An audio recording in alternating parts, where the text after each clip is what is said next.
चलिए जरा इस मॉडर्न पावर एटीट्यूड को डीकंस्ट्रक्ट करते हैं। इन तीनों में कॉमन है एक पावरफुल माइंडसेट बनाने की फिलॉसफी। तो चलिए समझते हैं कि इस ट्रेंड के पीछे कौन से बड़े आइडियाज काम कर रहे हैं। शुरुआत करते हैं इंटरनेट के एक बहुत ही पॉपुलर आइडियल से, द सिग्मा।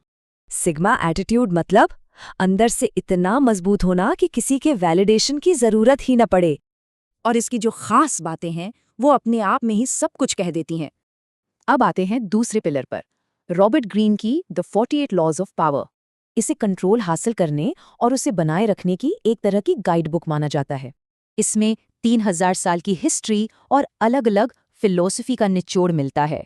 तो पॉइंट ये है कि सीधी ताकत दिखाने की जगह सिचुएशन को अपने फेवर में मोड़ना। और अब बात करते हैं हमारे तीसरे पिलर की, जो सीधे नेचर से इंस्पायर्ड है।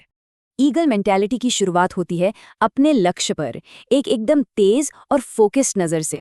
इसमें हर चुनौती और तूफान का बिना डरे डटकर सामना करना शामिल है। और हाँ, मुश्किलों से उभरकर खुद को फिर से तैयार करना भी उतना ही जरूरी है। असल मकसद तो यही है कि इन क्वालिटीज को अपनी रोज की जिंदगी में उतारा जाए। तो सवाल ये है कि ये तीन अलग अलग आइडियाज मिलकर एक फिलॉसफी कैसे बनाते हैं। ये टेबल दिखाता है कि कैसे हर सोर्स से एक खास गुण लेकर ये एटीट्यूड बनता है। ये तीनों मिलकर पर्सनल पावर की एक मजबूत और यूनिक फिलॉसफी बनाते हैं। इन सोर्सेस को समझने से एक पॉपुलर सेल्फ इंप्रूवमेंट ट्रेंड का पूरा आर्किटेक्चर साफ हो जाता है।